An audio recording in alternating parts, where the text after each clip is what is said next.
Ok, merci. Mwongeye kwirirwa neza. Inshuti zacu turabakunda cyane.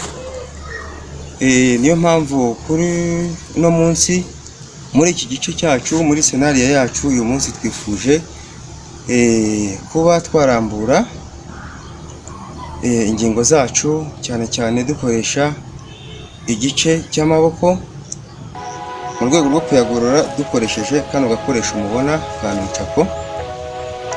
Nunchako rero ni agakoresho gashobora gufasha umuntu mu guhinura amaboko, ariko turatangira turebera hamwe uburyo bayifata n'uburyo bayikoresha.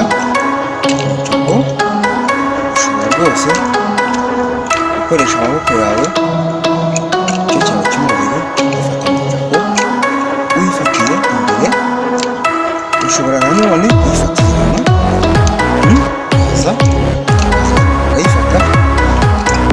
ukayifata indyo imoso, indyo imoso, indyo imoso.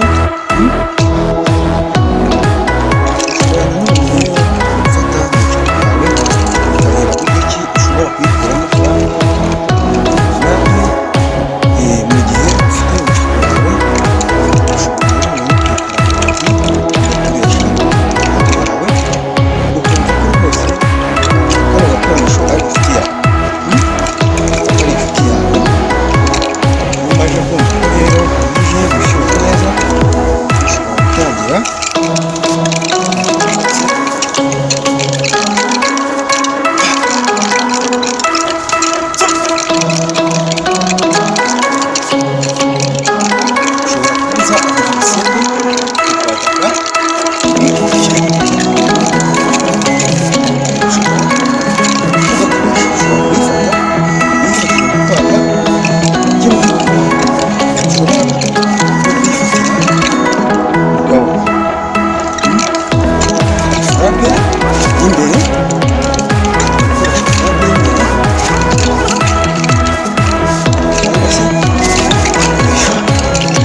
Ukeneye kujya muri dushe, wumva ufite ikibazo cy'imbeho, ukabasha gushyuha mu gihe gito cyane.